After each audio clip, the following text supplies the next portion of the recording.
Hello friends, तो आज के वीडियो में हम लोग current awareness service and selective dissemination of information का टॉपिक पढ़ेंगे। ये जो टॉपिक है आपका यूजीसी नेट, एमपीएससी, आरपीएससी सारे एग्जाम्स में इस टॉपिक से आपका क्वेश्चंस आता है लाइब्रेरी साइंस के। और सेकंड थिंग, इससे रिलेटेड पहले हम लोग इस टॉपिक को डिटेल वाइज डिस्कस करेंगे, उसके बाद इससे रिलेटेड सारे प्रीवियस ईयर्स क्वेश्चंस को देखेंगे। तो सबसे पहले समझते हैं कि करंट अवेयरनेस सर्विस क्या होता है। करंट अवेयरनेस सर्विस जो होता है आपका एक टाइप का सर्विस होता है जो कि इंडिविजुअल्स और ऑर्गेनाइजेशंस को टाइमली दिया जाता है टाइमली इंफॉर्मेशन दिया जाता है, ताकि आपका जिस चीज़ से रिलेटेड, आपको जिस फील्ड में इंटरेस्ट है उससे रिलेटेड लेटेस्ट जो भी डेवलपमेंट चल रहे हैं उससे रिलेटेड आपको इंफॉर्मेशन दिया जाता है। तो ये एक टाइप का सर्विस प्रदान करने का क्या है, मेथड है। इसमें क्या होता है कि जो ये होता है किसके लिए इम्पोर्टेंट है, तो जो भी प्रोफेशनल्स होते हैं, रिसर्चर्स होते हैं, या तो जो भी ये पर्सन जो कि अपडेट रहना चाहता है, अप टू डेट रहना चाहता है लेटेस्ट इन्फॉर्मेशन से, जैसे मान लीजिए कि हम लोग लाइब्रेरी साइंस का पढ़ रहे हैं, तो लाइब्रेरी साइंस से रिलेटेड जो भी डेवलपमेंट्स होगा, इसका कौन सा एग्जाम कब होगा, यूजीसी नेट का अगला एग्जाम कब होगा, कट ऑफ क्या होगा, इससे रिलेटेड सारा इन्फॉर्मेशन क्या होगा कि हम लोग को चाहिए होता है। तो ये सारा इंफॉर्मेशन आपको अप टू डेट होके करंट अवेयरनेस सर्विस के द्वारा आपको मिलता रहेगा। तो ये एक टाइप का मेथड सर्विस होता है, जिससे क्या होता है किसी भी इंडिविजुअल्स को अप टू डेट इंफॉर्मेशन मिलते रहता है लेटेस्ट, जो कि उनके फील्ड से रिलेटेड हो और इम्पॉर्टेंट हो। तो इसका सबसे पहला की फीचर्स है कस्टमाइजेशन। देन कस्टमाइजेशन में क्या होता है कि यूजर्स को इंश्योर किया जाता है कि उनको उनके फील्ड से related information up to date दिया जाएगा जब भी उनको ज़रूरत होगी।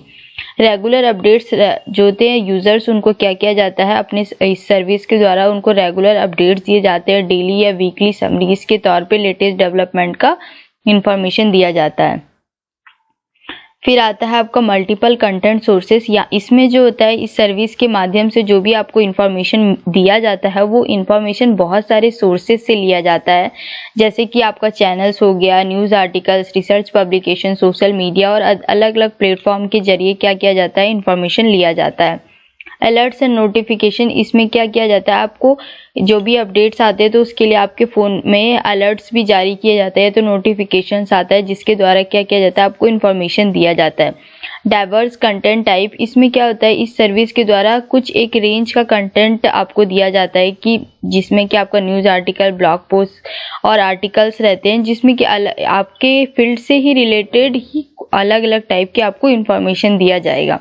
सर्च एंड फिल्टरिंग कैपेबिलिटीज़, इसमें क्या होता है कि यूज़र्स खुद भी सर्च कर सकता है या तो इन्फॉर्मेशन को फिल्टर कर सकता है कि उनको किस टाइप के क्राइटेरिया का इन्फॉर्मेशन चाहिए, और देन उस कंटेंट पे फोकस कर सकता है। फिर आता है आपका types of current awareness service. इसमें क्या क्या आता है, सबसे पहला आता है ईमेल न्यूज़लेटर। इसमें आप क्या कर सकते हैं कि कुछ न्यूज़लेटर्स और अपडेट्स को क्या कर सकते हैं, सब्सक्राइब कर सकते हैं। देन सब्सक्राइब करने के बाद क्या होता है कि वो आपको रेगुलर अपडेट्स देते रहेगा जिस टाइप का इंफॉर्मेशन अप टू आएगी। इसमें आता है सेकंड आता है आरएसएस फीड्स। आरएसएस फीड्स में क्या होता है कि आप किसी भी वेबसाइट्स और ब्लॉग्स को क्या कर सकते हैं, सब्सक्राइब कर सकते हैं। देन सीएएस के द्वारा क्या होगा कि आपको रेगुलर अपडेट्स आते रहेंगे, जिससे क्या कर सकते हैं कि आप उससे रिलेटेड नॉलेज को ले सकते हैं। जैसे कि आप देखिए अपना फ़ोन खोलते होंगे तो फ़ोन खोलने के बाद आगे स्क्रीन पे इस टाइप का बहुत सारा इंफॉर्मेशन आ जाता है। जैसे आप किसी वेबसाइट पे आपने कुछ सर्च किया तो उसमें क्या होता है कि सर्च करने के बाद अगर आपने सब्सक्राइब कर दिया उस वेबसाइट्स को या तो ब्लॉग्स को, तो वो उससे क्या होगा, रिलेटेड इस टाइप की इंफॉर्मेशन आपके स्क्रीन पे दिखाता है मोबाइल पे। तो ये होता है आपका आरएसएस फीड्स। ये इस टाइप का देखिए आपका आता है ना फ़ोन में, इसी टाइप के आपको वेबसाइट्स या ब्लॉग से क्या होंगे, अलर्ट्स आएंगे, ताकि आप उससे रिलेटेड अगेन इंफॉर्मेशन ले सकें। अब आता है कि अलर्ट सर्विसेज, कुछ आपको अलर्ट्स आता है, नोटिफिकेशन आता है स्पेसिफिक इवेंट से रिलेटेड, ताकि आप क्या कर सके, उस चीज़ से रिलेटेड इन्फॉर्मेशन ले सके। सोशल मीडिया मॉनिटरिंग, आपको बहुत सारे सोशल मीडिया भी इंफॉर्मेशन देते रहते हैं। आपका डाटाबेस भी क्या करता है, अलर्ट जारी करता है, जिसके द्वारा आप क्या कर सकते हैं, इन्फॉर्मेशन ले सकते हैं। फिर देन आता है कि आपका मोबाइल ऐप्स के द्वारा भी क्या किया जा सकता है, आपको इन्फॉर्मेशन मिल सकता है। फिर आता है आपका कस्टमाइज्ड एग्रीगेटर्स। कस्टमाइज्ड एग्रीगेटर्स में क्या होता है कि कुछ CAS प्लेटफॉर्म क्या करते हैं, यूजर्स को परमिशन देते हैं कि वो क्या करे, कुछ न्यूज़ एग्रीगेटर को क्या करे, कंबाइन करके कुछ स्पेसिफिक वेबसाइट्स ब्लॉग्स को कंबाइन करके अपना एक प्लेटफॉर्म बना ले और उससे क्या कर सके, अपडेट्स लेते रहें। तो ये क्या करता है, एक यूनिक टाइप का आपको प्रेफरेंस देता है यूजर्स को। तो ये होता है आपका कस्टमाइज्ड एग्रीगेटर्स। तो हम लोगों ने समझा कि आपको किस किस टाइप से क्या होता है कि CAS करंट अवेयरनेस सर्विस आपको मिल सकता है। फिर आता है आपका next topic, selective dissemination of information, जिसका शॉर्ट फॉर्म होता है SDI। बहुत बार एग्जाम में CAS और SDI का फुल फॉर्म पूछ लेता है, तो ये भी आपको याद रहना चाहिए। अब SDI क्या होता है, SDI का फुल फॉर्म होता है सेलेक्टिव डिसेमिनेशन ऑफ इंफॉर्मेशन। ये भी आपका एक टाइप का CAS सर्विस ही है। इसमें क्या होता है कि इंडिविजुअल यूजर को इंफॉर्मेशन दी जाती है उसके स्पेसिफिक इंटरेस्ट है। मान लीजिए कि हम पांच फ्रेंड्स हैं और CAS के अगर CAS माध्यम यूज करेंगे तो हम पांचों को हमारे फील्ड से रिलेटेड इंफॉर्मेशन दिया जाएगा। जैसे हम पांचों को लाइब्रेरी साइंस से रिलेटेड सारा इंफॉर्मेशन दिया जाएगा। लेकिन अगर हम लोग SDI सिस्टम यूज करेंगे तो अगर मुझे बस लाइब्रेरी साइंस का चाहिए तो मुझे लाइब्रेरी साइंस का दिया जाएगा। अगर मुझे कुछ स्पेसिफिक एग्जाम का चाहिए, अगर मुझे ओनली DSSB एग्जाम का इंफॉर्मेशन चाहिए, RPSC एग्जाम का हमको सिलेबस चाहिए, तो बस मुझे दिया जाएगा और मेरे बाकी दोस्तों को नहीं दिया जाएगा। उनको उनके डिमांड के हिसाब से इंफॉर्मेशन दिया जाएगा। तो ये होता है SDI सर्विस, जिसमें एक टाइप का CAS सर्विस ही है, लेकिन इसमें क्या होता है कि पार्टिकुलर यूजर को उनके पार्टिकुलर फील्ड के हिसाब से, उनके चॉइस के हिसाब से न्यूज़ दिया जाता है, इंफॉर्मेशन दिया जाता है। इस मेथड को जो है इंट्रोड्यूस किया था 1958 में। कब? तो हैंस पीटर लुहन, HP लुहन ने। बहुत बार एग्जाम में इससे क्वेश्चन आता है कि SDI सर्विस किसके द्वारा दिया गया था और कब इंट्रोड्यूस किया गया था, कब दिया गया था? तो 1958 में इसका फुल फॉर्म पूछा जाता है। तो 3 क्वेश्चन तो यहीं से हो गए। सबसे पहला 4 क्वेश्चन, पहला तो CAS का फुल फॉर्म, सेकंड SDI का full form, third SDI system कब आया था एंड फोर्थ SDI सिस्टम किसने दिया था। अब हम लोग समझेंगे कि SDI सिस्टम का फीचर्स क्या है। SDI सिस्टम कस्टमाइजेशन, इस कस्टमाइजेशन का मतलब है कि यहाँ पे भी क्या होगा कि यूजर्स को अलाउ किया जाएगा, उनके प्रोफाइल्स पे उनको क्या किया जाएगा, उनसे रिलेटेड, उनकी चॉइस के रिलेटेड क्या किया जाएगा, इंफॉर्मेशन दिया जाएगा। टाइम इफिशियंसी, इसमें आपका टाइम भी बचत होता है। आपको जिस टाइप का इंफॉर्मेशन चाहिए आपको बस आप वही पढ़ रहे हैं, आपको अदर इंफॉर्मेशन पढ़ने की क्या है, जरूरत नहीं है। इस SDI सिस्टम को मेनली एकेडमिक या रिसर्च या तो लाइब्रेरीज वगैरह में यूज़ किया जाता है, जिसमें जो भी पार्टिकुलर एक्सपर्टीज है उनको उन्हीं के एरिया ऑफ एक्सपर्टीज के इंफॉर्मेशन दिए जाते हैं, बाकी इंफॉर्मेशन नहीं दिया जाता है। तो सबसे ये है कि आप रेगुलर रहिएगा। सेकेंड थिंग, आपका टाइम बचेगा। फिर आता है एक और आता है आपका यूजर प्रोफाइल। इसमें क्या होता है कि आप अपना एक प्रोफाइल भी बना सकते हैं और उसमें आप अपने हिसाब के इंफॉर्मेशंस को ले सकते हैं। सेकंड आता है आपको ऑटोमेटिक मॉनिटरिंग। SDI सिस्टम में क्या होता है कि मॉनिटर आपको पहले आप उनका जो डाटाबेस होता है लाइब्रेरीज वगैरह में जहाँ पे आप अपना प्रोफाइल बनाते हैं वो आपको मॉनिटर करता है और आपके चॉइस के हिसाब से वो आपको मॉनिटर करता है और इस चीज़ को देखता है कि आपको किस टाइप के इंफॉर्मेशन में आप इंटरेस्टेड हो रहे हैं और आपको उसी टाइप के इंफॉर्मेशन के हिसाब से आपको नोटिफिकेशंस दिए जाते हैं। मैचिंग क्राइटेरिया, इसमें क्या कर सकता है कि कोई भी जब न्यू कंटेंट आता है, जो कि मान लीजिए कि कुछ न्यू कंटेंट आया, कुछ न्यू डेवलपमेंट हुआ है जो कि आपके स्पेसिफिक एरिया ऑफ इंटरेस्ट से क्या हो रहा है, मैच हो रहा है, तो सिस्टम क्या करेगा, आपको अपने आप नोटिफिकेशन दे देगा ताकि यूजर क्या कर सके, उससे अपडेट रह सके। तो ये सारे होते हैं की फीचर्स SDI सिस्टम के। अब देखिए एग्जाम में एक क्वेश्चन आता है SDI सिस्टम में, कंपोनेंट्स ऑफ SDI सिस्टम। तो SDI सिस्टम का कंपोनेंट में आता है, फर्स्ट कंपोनेंट होता है डॉक्यूमेंट प्रोफाइल, सेकंड कंपोनेंट होता है यूजर प्रोफाइल। इसमें क्या होता है कि जिस तरीके से डॉक्यूमेंट क्या होते हैं कि क्रिएट होते हैं, डॉक्यूमेंट क्रिएट कर दिया गया तो उस डॉक्यूमेंट क्रिएट में उनका बिब्लियोग्राफिक डिटेल्स आता है, सब्जेक्ट ऑथर नेम, सारा कुछ आता है। उससे क्या होता है, यूजर जैसे ही एक कीवर्ड दाबता है तो उसको क्या होता है, उस डॉक्यूमेंट से रिलेटेड सारे इंफॉर्मेशन मिल जाता है। सेकेंड आता है यूजर प्रोफाइल। इसमें क्या होता है कि यूजर जो है अपना प्रोफाइल बनाता है और अपना नेम, एड्रेस, ये सारा कुछ डालता है, उसके हिसाब से अपना इंटरेस्ट वगैरह के हिसाब से, और उस कुछ भी इंफॉर्मेशन आता है तो उस यूजर को दे दिया जाता है। तो कंपोनेंट्स ऑफ एसडीआई में दो आता है, एक तो डॉक्यूमेंट प्रोफाइल, सेकेंड आता है यूजर प्रोफाइल। अब हम लोग पढ़ते हैं कि करंट अवेयरनेस सर्विस और एसडीआई सर्विस में डिफरेंस क्या क्या है। सबसे पहला आता है नेचर ऑफ सर्विस में डिफरेंस आता है। सीएएस में क्या होता है, ब्रॉड टर्म, मतलब ज़्यादा लोगों को इन्फॉर्मेशन दिया जाता है, और एसडीआई सिस्टम में सेलेक्टिव लोगों को उनके हिसाब से सेलेक्ट करके उनके इंटरेस्ट के हिसाब से इंफॉर्मेशन दिया जाता है। सेकेंड आता है आपका यूज़र इंटरेक्शन। इसमें क्या होता है कि सीएएस सिस्टम में ज़्यादा यूजर्स एक्टिव होते हैं, एसडीआई सिस्टम में जो सेलेक्टेड लोग हैं वही इन्वॉल्व होते हैं। फिर आता है थर्ड डिलीवरी मैकेनिज्म। इसमें क्या होता है कि सीएएस सिस्टम को अलग अलग टाइप से डिलीवर इंफॉर्मेशन दिया जा सकता है, या तो email, newsletter, website update, social media, तो अलग अलग चैनल्स के द्वारा यूजर्स को इंफॉर्मेशन डिलीवर किया जाता है।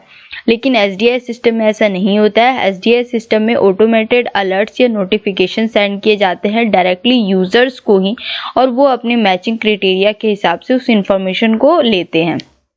नेक्स्ट आता है आपका स्कोप ऑफ इंफॉर्मेशन। सीएएस क्या होता है, वाइड रेंज ऑफ टॉपिक्स को लेता है और उसके हिसाब से आपको करंट डेवलपमेंट्स के बारे में बताता है। और एसडीआई क्या करता है, स्पेशली डिजाइंड होता है डिलीवर को नैरोली, वो क्या करता है, कुछ नैरो टॉपिक्स को डिफाइन करता है जो उसी यूजर्स के हिसाब से इम्पॉर्टेंट, उन्हीं टॉपिक्स को आपको ज़्यादा फोकस करता है, सारे टॉपिक्स को ज़्यादा फोकस नहीं करता है। फिर आता है लेवल ऑफ ऑटोमेशन। सीएएस जो होता है मैनुअल भी हो सकता है, ऑटोमेटेड भी होता है, लेकिन एसडीआई जो होता है ज़्यादातर ऑटोमेटेड ही होता है। तो ये हाँ, इसके बाद से हम लोग सारे क्वेश्चन से स्टार्ट करेंगे। पहले हम लोग एक और बार रिवाइज कर लेते कि हम लोगों ने क्या क्या पढ़ा। सबसे पहले हम लोगों ने करंट अवेयरनेस सर्विस के बारे में पढ़ा कि सीएएस जो होता है एक टाइप का सर्विस होता है जो कि इंडिविजुअल्स और ऑर्गेनाइजेशंस को दिया जाता है, ताकि क्या कर सके, उनके एरिया ऑफ इंटरेस्ट के बारे में वो नॉलेज ले सके। कस्टमाइज्ड रेगुलर अपडेट्स मिलता है आपको, अलग अलग टाइप से आपको सोर्सेज मिलता है, अलर्ट्स जारी हो जाता है, इसमें अलग अलग टाइप के आपको कंटेंट मिलेंगे, आप इसमें सर्च भी कर सकते हैं, फिल्टर भी कर सकते हैं। इसमें आपको email, newsletter, RSS field alert services, social media monitoring, database alerts, customize aggregator, mobile apps, ये सारे आपके सीएएस के टाइप्स हैं। फिर आता है एसडीआई सिस्टम का फुल फॉर्म होता है सेलेक्टिव डिसेमिनेशन ऑफ इंफॉर्मेशन। ये एक स्पेसिफिक यूजर तक को ही दिया जाता है। इसको इंट्रोड्यूस किया 1958 में बाय हैंस पीटर लुहून के द्वारा। इसके की फीचर्स हैं, यूजर आप प्रोफाइल बना सकते हैं, इसमें ऑटोमेटिक मॉनिटरिंग सिस्टम होता है, आप अपने क्राइटेरिया के हिसाब से मैचिंग क्राइटेरिया ही आपको यूजर्स को ही, उसी यूजर्स को उसके इंटरेस्ट के हिसाब से इंफॉर्मेशन दिया जाता है। टाइम ही आपका बचत होता है। इसके कंपोनेंट होते हैं document profile and user profile. इसमें आप अपना प्रोफाइल भी बना सकते हैं और इसमें किसी भी डॉक्यूमेंट का पूरा बिब्लियोग्राफिक डिटेल्स रहता है, जिसके हिसाब से आप कुछ भी कीवर्ड्स डाल के उस डॉक्यूमेंट को ढूंढ सकते हैं। अब नेचर ऑफ सर्विस में डिफरेंस होता है, user interaction, delivery mechanism, scope of information, level of automation में क्या होता है, डिफरेंस होता है। अब हम लोग क्वेश्चन देखते हैं कि इस टॉपिक से किस टाइप्स के आपके एग्जाम में क्वेश्चन पूछा जाता है। सबसे पहला क्वेश्चन है, SDI was formulated by Home, SC Bradford, HP Luhn, Calvin Mooers, E Garfield. तो एसडीआई जो है किसके द्वारा दिया गया है, तो एचपी लुहून 1958 में। क्वेश्चन नंबर 2 है, current contents is an example of indexing service, abstracting service, current awareness service, SDI service. तो करंट कंटेंट जो है आपका करंट अवेयरनेस सर्विस के एग्जाम्पल है। क्वेश्चन नंबर 3 है, the routing of periodicals is which kind of service in the library, SDI, current awareness service, indexing या referral service. तो routing of periodicals आपका किस टाइप का सर्विस है, current awareness service. Question number 4 है, research in progress service comes under reprography service, CAS, translation service, SDI. तो research in progress जो service है आपका एक टाइप का सीएएस सर्विस है। क्वेश्चन नंबर 5 है, content by journals is an example of CAS, DDS, SDI या translation. तो कंटेंट्स बाय जर्नल जो है एग्जांपल किसका है, तो सीएएस का। क्वेश्चन नंबर 6 है research in progress service comes under reprography, CAS, translation service, SDI। तो रिसर्च इन प्रोग्रेस जो सर्विस है आपका CAS के अंतर्गत आता है। क्वेश्चन नंबर 7 है CAS is defined as a dash process of dissemination of information, process of information, process of dissemination of current information, simple information service. तो CAS किस तरीके से डिफाइन किया जाता है, तो process of dissemination of current information. Question number 8 है feedback mechanism is a part of which service, CAS, SDI, reference, circulation. तो फीडबैक मैकेनिज्म आपको किस सर्विस में मिलता है, तो वो है SDI। क्वेश्चन नंबर 9 है SDI can be regarded as an offshoot of which service, reference service, CAS, bibliographic service, literature search service. तो इसका आंसर है आपका CAS। Question number 10 an example of self publishing is blogs, digital repository, software, none of this. तो एक self publishing का example क्या है, तो वो है ब्लॉग्स। क्वेश्चन नंबर 11 है mark the odd one out from the following, CAS, SDI, newspaper clipping service, reference service. तो इसका आंसर है रेफरेंस सर्विस। क्वेश्चन नंबर 12 है CAS, SDI, indexing, abstracting and literature services, literature sharing services falls under which category of service, reprography service, indexing service, reference service, documentation service. तो ये सारे service किसके अंतर्गत आते हैं, तो डॉक्यूमेंटेशन सर्विस। क्वेश्चन नंबर 13 है the two basic component of SDI are user, staff, document, librarian. तो इसका आपका कोड्स बताना है। The two basic component of SDI are user, staff, document, librarian. First and second are correct, first and fourth are correct, third and second are correct, third and fourth are correct. तो इसका answer आपका first and second user, sorry इसका answer होगा आपका first and third, user and document, user profile and document service. तो यहाँ पे होगा first and third are correct. तो थैंक यू फ्रेंड्स, मिलते हैं नेक्स्ट वीडियो में। तब तक हंसते रहिएगा, पढ़ते रहिएगा और चैनल को लाइक से सब्सक्राइब करना बिल्कुल मत भूलिएगा। और अब से जो है वीडियोस रेगुलर्स आएंगी। मैं कुछ फंक्शंस की वजह से वीडियोस अपलोड नहीं कर पाई थी, काफ़ी बिजी हो गई थी। तो थैंक यू, मिलते हैं नेक्स्ट वीडियो में।